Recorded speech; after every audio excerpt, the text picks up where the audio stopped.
왜 우리는 상대방한테 부탁하는 것도 굉장히 어려워하는 사람이 있죠. 무슨 작은 부탁이라도 남한테 하는 걸 되게 꺼려하고 어려워하는 사람들도 많은데, 보통 부탁을 하더라도 현실적인 선안에서 그 사람한테 너무 무리가 가지 않도록 고민을 하고 오는 부탁을 하잖아요. 근데 나르시시스틱한 사람들은 그런 상대방에 대한 상황에 대한 인지가 없다 보니까 무리한 부탁을 굉장히 잘해요. 내가 가스라이팅을 당하고 있다는 가장 강력한 신호 중에 하나가, 내가 누군가랑 계속 소통을 하는데 어느 순간 저 사람과의 대화를 녹음하고 싶다, 이 생각이 들면 내가 가스라이팅을 당하고 있다는 아주 강렬한 신호가 될 수 있어요.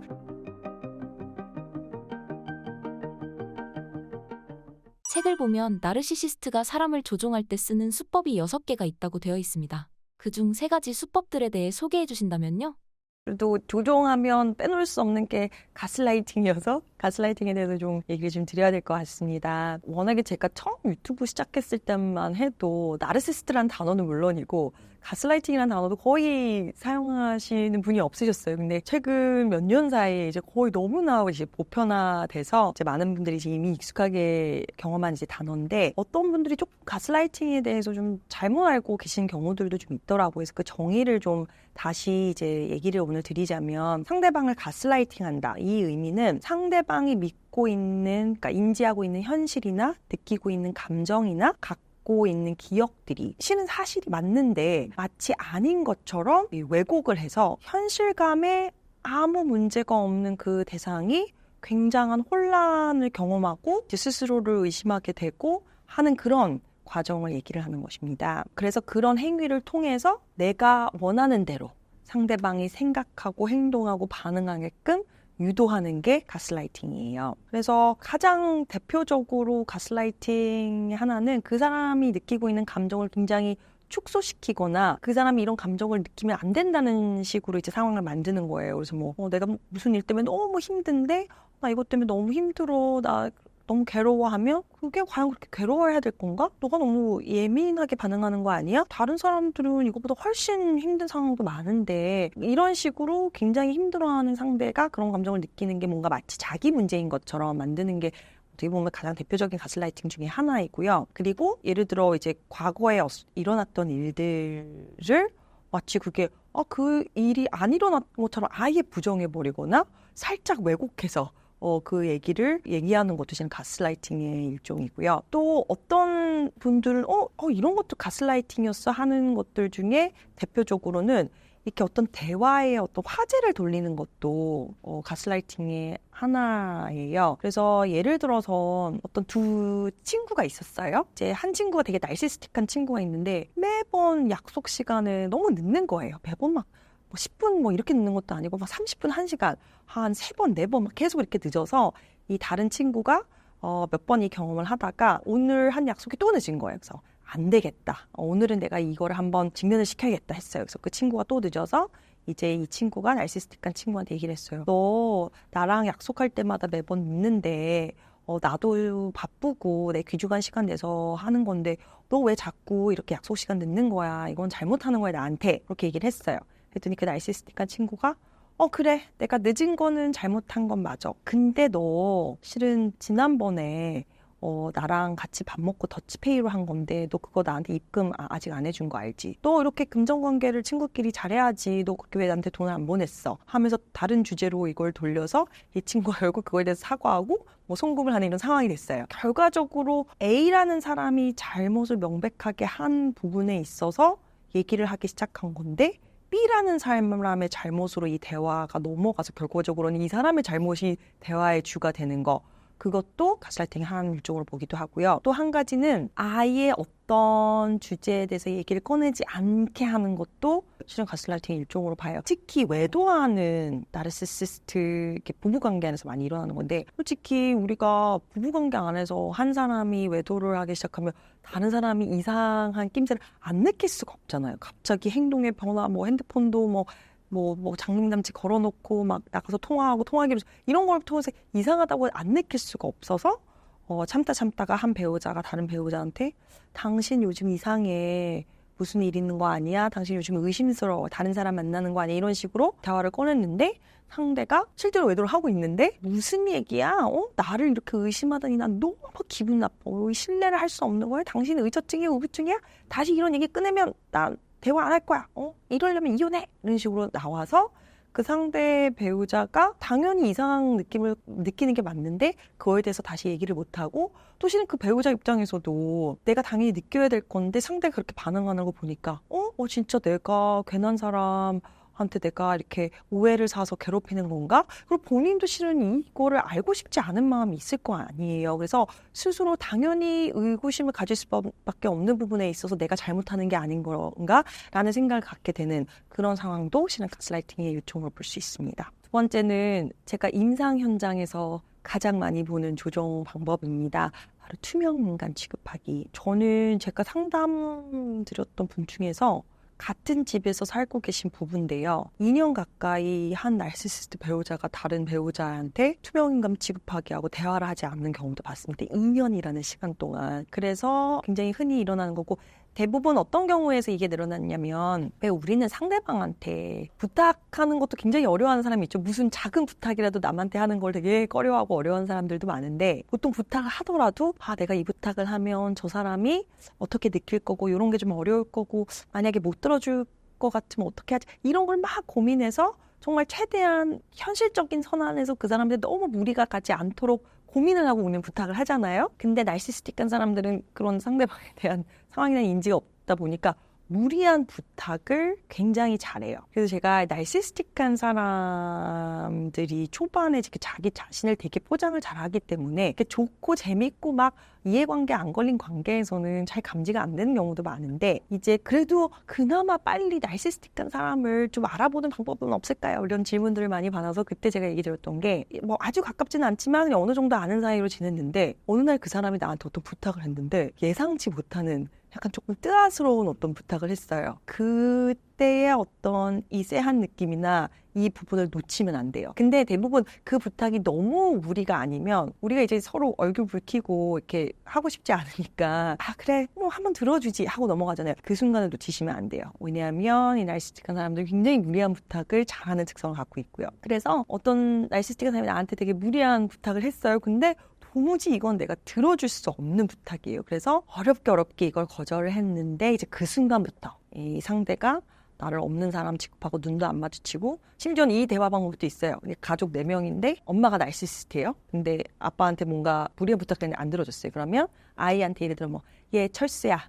아빠한테 그것 좀 나한테 달라고 해라. 뭐 이런 식으로 대화하는 경우도 좀 있고요. 그래서 그리고 회사 안에서도 실은 예를 들어 같은 팀원이 8명이에요. 근데 한 명이 나머지 6명한테만 얘기를 붙이고 눈 맞추고 인사하는데 나한테만 그걸 안 해요. 그거 얼마나 불편해요. 그래서 이제 이 투명인간 취급 당하는 사람은 어떤 혼란을 겪냐면 우리가 보통 누구를 없는 사람 취급하면 정서적으로 건강한 사람이 누군가를 없는 사람 취급하기에는 엄청나게 이 사람한테 뭔가 분노를 느끼거나 뭐 강렬한 감정을 느낄 때며 그리고 보통은 그럴 때는 되게 그 사람이 잘못할 때잖아요. 근데 내가 마땅히 할 수밖에 없는 행동을 했는데 상대가 나를 모른 척하고 막 그러기 시작하면 나 스스로 내가 이거를 들어주지 않는 게 내가 정말 너무 잘못한 건가? 내가 이 사람한테 너무 무리하게 군 건가? 라고 스스로 의심하게 되면서 그래서 어떻게든 이 불편한 감정을 깨려고 가서 말 한마디 붙여보고 괜히 뭐 같이 커피 한잔 하자고 하고 말을 계속 붙이지만 상대는 계속 나를 모른 척해요. 그러면 점점 이 텐션이 올라가다가 결국은 그 사람이 원하는 어떤 부탁을 들어주는 그런 어떤 상황들이 이제 나르시스틱한 사람들 안에서 이제 많이 일어나는 경우가 많습니다. 세 번째는 러브바밍이라는 조종 방법이에요. 근데 관계 초반에 나르시스틱한 사람들이 그 상대방 관계 안으로 끌어들이기 위해 사용하는 조종의 수단인데 말 그대로 러브바밍이 애정 폭탄이라는 뜻이거든요. 근데 나르시스틱한 사람들이 자존감이 안정적이지 않다 보니까 항상 본인의 자존감을 세워줄 주변의 어떤 지지와 찬사를 제공해줄 주변 인물이 필요해요. 우리가 그걸 나르시스틱 서플라이라고도 부르기도 하는데요. 뭐 모든 사람이 자기를 지지해준 사람이 필요하죠. 근데 그런 관계를 만들기 위해서는 보통은 우리가 이제 관계를 쌓아 나가죠. 그래서 나의 좋은 측면도 보여주고 나도 그 사람을 배려해주고 그런 관계를 맺어가면서 이 상호 보완적인 지지 체계가 형성이 되는 건데 나르시스틱한 사람들 그게 안 되다 보니까 어떻게든 상대방을 관계 안으로 끌어는 들여야 되는데 그 정상적인 관계 상호작용이 안 되다 보니까 인위적인 과한 방법으로 그 상대방을 관계 안에 끌어들이는 거, 그게 러브밤이고요. 그래서 예를 들어 애인 관계 안에서는 초반에 만났어요. 근데 만나자마자 연락이 끊이질 않고 아침에 일어나서 뭐해요? 뭐 점심 뭐 드세요? 뭐 오늘 드세요? 끊임없는 문자와 데이트도 너무나 황홀하고 화려하고 막 선물도 고가의 선물 주고 막 가봤는데 막 꽃바구니 있고 막 이런 공세들이 이제 지속이 되고, 또 이런 멘트들. 너와 나는 약간 운명적인 만남인 것 같아. 너 같은 사람은 없을 거야. 나처럼 너를 사랑할 수 있는 사람이 있을까? 근데 약간 만난 지 한 3주? 막 이렇게 돼 있는 상태에서, 그래서 이 러브바밍을 당하는 사람들은 막 무슨 파도에 휩쓸려가는 느낌이 들어요. 근데 제가 왜 오늘 이 러브바밍에 대해서 얘기를 드리고 싶었냐면요. 정말 많은 저의 내담자분들께서 하시는 얘기가, 물론 연애 기간이 긴 분들도 있지만 많은 경우에는 굉장히 짧은 연애 기간이었고 초반에 너무나 강렬한 러브바밍으로 인해서 이 사람의 이런 것들을 알기도 전에 이미 관계를 빠져나갈 수 없는 어떤 상황이 되는 경우가 너무 많아요. 그래서 이 러브바밍의 존재를 반드시 알아야 되고요. 이 러브바밍이 예를 들어 뭐 1년 가고 2년 가고 5년 간다. 그러면 뭐 또 모르겠어요. 절대로 오래가지 않아요. 상대방이 한번 마음을 열어서 자기한테 넘어왔다고 느껴진 순간 러브바밍이 끝나고 그때부터 이제 상대방을 깎아내리고 폄하하는 행동들이 이어지고요. 꼭 애인 관계 안에서만 이루어지는 게 아니에요. 직장에서의 러브바밍도 굉장히 주의해야 됩니다.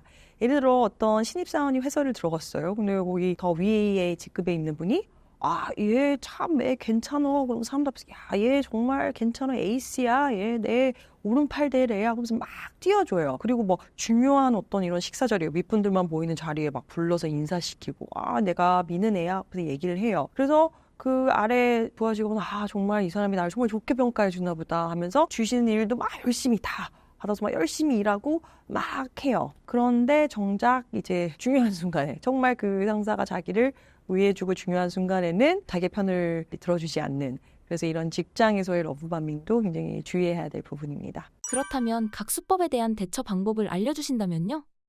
먼저 가스라이팅에 대한 대처 방법은, 가스라이팅은 모든 사람들이 할 수 있어요. 꼭 나르시시스트만 하는 건 아니에요. 그렇지만 나르시시스트라면 반드시 가스라이팅을 해요. 그래서 만약에 내가 가스라이팅이 뭔지, 그리고 내가 굉장히 긴밀하게 상대를 하고 있는 상대가 실제로 나르시시스트인지, 이 인지가 생긴다면 훨씬 더 이 가스라이팅이 일어날 수도 있다라는 경각심을 갖고 상황을 바라볼 수 있고, 실제로 일어날 때 그걸 알아차릴 수 있는 능력이 있는 거죠. 그리고 특히 나르시시스틱한 사람과 이 가스라이팅이 막 이루어지고 있을 때, 제가 앞서 예시를 들어드렸잖아요. 가장 중요한 거는 내가 얘기하고 있는 대화의 포커스를 항상 머리에 염두에 둬요. 내가 이 대화를 왜 시작했고, 이 대화의 중점은 뭐고, 그래서 이 대화의 중점에서 자꾸 옆길로 비껴나가거든요. 그럼 그 대화를 중점으로 다시 끌어들이는 그 작업을 항상 하셔야 돼요. 그리고 많은 경우에 내가 가스라이팅을 당하고 있다는 가장 강력한 신호 중에 하나가, 내가 누구랑 계속 소통을 하는데 어느 순간 저 사람과의 대화를 녹음하고 싶다. 이 생각이 들면 내가 가스라이팅을 당하고 있다는 아주 강렬한 신호가 될 수 있어요. 그 이유는 얘기를 할 때마다 말이 바뀌거든요. 분명히 했던 말을 안 했다고 하고 자꾸 번복하고 왜곡하니까 정말 녹음하고 싶은 강렬한 욕구가 들고, 그래서 직장에서 항상 이 나르시시스틱한 상사나 동료들이 할 수 있는 가장 큰 행위는 실은 내가 한 공로를 뺏어가거나 어떤 일이 그릇됐을 때 나한테 그 책임 전가하는 거거든요. 그래서 항상 그 나르시시스틱한 동료들이나 상사들이랑은 이 업무 관련 상의할 때는 웬만하면 구두로 하지 마시고, 뭔가 예를 들어 회의를 했어요. 그럼 바로 회의록을 만들어서 전체 공유하고, 이렇게 뭔가 구두가 돼 있다면 그걸 문자로 다시 한번 소통을 하고 기록을 해놓고, 반드시 그런 부분들을 하라고 말씀드리고요. 또 이제 가족관계 안에서는 이제 며느님이 오셨는데 이제 어머님이 너무 나르시시스틱한 성향이 강해서 며느님한테 얘야 뭐 이거 이렇게 하자 하고 그렇게 했는데 일이 잘못되면 내가 언제 그랬니? 이게 너무 반복이 되니까 그때부터 어떻게 하셨냐면, 전화가 오시면 일단은 한 번은 미스콜을 남겨주셨어요. 그리고 뭔가 어머님한테 어머님 제가 뭐 이것 때문에 전화를 못 받았는데 카톡으로 간단하게만 남겨주시면 제가 고 하겠습니다. 해서 카톡으로 남겨주시게끔 아니면 문자를 남겨주시게끔 유도를 하고 그래서 실제로 또 그 일이 일어났어요. 그래서 카톡에 단어 찾기 하셔가지고 바로 리플해서 어머님께서 이렇게 말씀 주셔가지고 이런 식으로도 하신 그런 케이스도 제가 봤고요. 그래서 이제 그런 부분을 얘기를 드리고 또 중요한 거는 누군가한테 가스라이팅을 계속 당하면 어느 순간부터 나 스스로 가스라이팅 하기 시작해요. 아 그래 맞아 내가 부족한 거야 내가 모자른 거야 내가 게으른 거야 내가 놓친 거지. 이 자기 스스로를 가스라이팅 하는 거를 반드시 인지를 하고 실은 그게 나중에 가서 나한테 위험한 소재가 좀 될 수 있고요. 또 가스라이팅 중에 이제 여러 가지 방법 중에 하나가 이제 상대방이 무조건 잘못됐다고 비난하는 거잖아요. 근데 나르시스틱한 사람들은 유독 상대방을 신랄하게 비난해요. 그 이유는 결과적으로 그 비난은 자기 스스로한테서 느껴지는 여러 가지 결함들을 투사하는 경우가 있거든요. 근데 계속 비난을 당했을 때 진짜 그게 내 문제라고 생각하고 비난을 당하다 보면 엄청나게 자존감에 타격을 받을 수 있는데 상대가 나르시스틱한 사람을 인지하고 나서부터 예를 들어 너는 멍청하고 부족하고 막 사회적으로도 막 뭐 이거밖에 못해서 어떡해. 근데 결과적으로 저 사람이 자기 스스로 느끼는 결함을 나한테 쏟아내고 있구나라는 거 알고 들으면 기분은 나쁠 수는 있지만 그 공격이 조금 힘이 빠지는 거를 경험하실 수 있어요. 그리고 침묵하게 투명인간 취급하기에 대한 대처 방법은요. 침묵과 투명인간의 기저 심리에 대해서 좀 아시면 이 행동이 덜 나한테 영향을 줄 수 있어요. 예를 들어서 자기가 원하는 걸 안 들어줬고 자기를 기분 나쁘게 했다고 말을 안 하기 시작하는 거잖아요. 이런 거죠. 너 나 기분 나쁘게 했어? 나 말 안 할 거야. 얼마나 유아적인 반응이에요. 우리가 이렇게 성숙한 사람들은 예를 들어 상대방이 나를 좀 기분이 좀 상하게 하는 행동을 했어요. 그러면 내가 기분이 굉장히 나빠요. 그럼 내가 기분이 왜 나쁘고 이게 원인이 뭐고 그러면 이걸 어떤 식으로 상대랑 조율을 해서 해결을 해 나갈지 대화를 통해서 풀어나가잖아요. 근데 나르시스틱한 사람들은 자기가 굉장히 부정적인 감정을 느끼면 그거를 깊게 들여다보려고 하지 않아요. 그 이유는 그 감정을 깊게 들여다보기 시작하면 그 내면을 들여다보기 시작하거든요. 그러면 내면을 들여다보기 시작하면 자기가 그동안 가리고 싶고 보고 싶지 않았던 그 결함들이 보이기 때문에 그걸 깊이 있게 보지 않으려고 해요. 그리고 자기의 부정적인 감정을 실은 적절하게 성숙하게 표현을 할 줄도 모르니까 이게 말을 안 함으로써 상대방을 엄청 불편하게 함으로써 나 이만큼 기분 나빠 라는 거를 이제 표현하는 거기도 하고요. 그래서 어떻게 보면 좀 과학적으로 상대방한테 이런 고통을 초래하면서 자기의 이런 감정을 이렇게 미성숙하게 해소하는 방법이기도 하죠. 그래서 이런 침묵과 실은 굉장히 반대되는 것처럼 보이지만 그 뿌리가 같은 게 분노 폭발이에요. 분노 폭발도 자기의 감정을 성숙하게 인지하지 못해서 굉장히 미성숙하게 표현을 하고 결과적으로는 그 분노의 결과로 상대방을 굉장히 불편하게 만드는 거죠. 그래서 결국 분노 폭발을 당하는 거나 침묵하게 투명인간 취급하기를 당하는 상대는 엄청난 공포심을 느끼거나 극도의 불편감을 느껴서 결국 자기 행동을 수정하게 되는 경우가 있잖아요. 그래서 굉장히 실은 뿌리가 비슷한 어떻게 보면 조정의 방법 중에 하나라고 보시면 돼요. 그래서 이 침묵의 뿌리를 안다면 그러니까 물론 안 불편할 수는 없지만 저 사람이 이래서 나한테 이런 행동을 보이는구나 라는 인지가 실은 거기에 좀 방어를 할 수 있는 힘을 주고 결과적으로는 이 침묵하기를 하는 목적은 자기가 원하는 대로 나를 움직이게끔 굴복시키게끔 하는 거잖아요. 그래서 물론 모든 경우에 이거를 다 해당될 수는 없지만 많은 경우에는 나한테 침묵하기 투명인간 취급을 하더라도 내가 거기에 전혀 신경을 쓰이지 않는 것처럼 뭐 예를 들어 같은 부서의 한 사람이 나를 투명인간 취급을 해? 오케이. 난 나머지 6명이랑 잘 지내면 되는 거니까. 그렇게 그 사람한테 영향을 받지 않고 내가 내 갈 길을 잘 가는 어떤 모습들을 보인다면 실은 이 방법이 더 이상 통하지는 않는구나 라고 인지를 하고 그 어떤 방법의 변화를 줄 수 있을 가능성은 좀 있는 거죠. 그리고 러브바밍 같은 경우에는 특히 이제 제가 남녀관계 안에서 먼저 말씀을 드리자면 러브바밍도 러브바밍이었지만 실은 그때 제가 굉장히 어쨌든 결혼할 나이가 됐었고 집에서도 이런 압박이 들어왔었고 빨리 들어와야 될 시기였는데 누군가가 나한테 엄청나게 관심을 표하다 보니까 더 거기에 넘어갔다. 이렇게 표현 주신 분들이 꽤 있거든요. 그래서 요즘에 특히 이제 정말 누군가를 만나는 게 참 어렵다. 이렇게 마음 통하는 누군가. 그리고 막상 내가 관심이 가도 반응이 없는 경우도 많고, 뭔가 깊이 있는 관계를 형성하는 데까지도 너무 많은 노력과 이런 것들이 들여서 힘들다라고 얘기를 하는 상황에서 어떤 사람이 너무나 강렬한 어떤 그런 애정을 나한테 보여요. 그럼 그만큼 흔들릴 수가 있죠. 그래서 그리고 이건 애인뿐만 아니라 친구 관계도 마찬가지인 거고요. 그래서 저는 만약에 이제 물론 쉽지는 않겠지만 너무나 어떤 특정 기준을 정하고 이때가 아니면 안 돼. 라는 그 압박감에 내가 너무 노출이 돼 있다면 실은 건강하지 못한 선택을 할 가능성이 높아져요. 그래서 내가 앞으로 평생 같이 지낼 누군가를 선택하는 이 시기에 정말 진정한 교류가 가능한 사람인지를 관찰하는 시간을 반드시 가지셔야 되고, 그래서 물론 좀 속도가 느리지만 시간을 갖고 서로 약간의 어려움도 경험하고 갈등도 경험하기도 하지만 서로를 배려하고 지지하고 그 관계를 형성해 나가는 과정이 굉장히 중요하다는 거를 말씀드리고 싶습니다.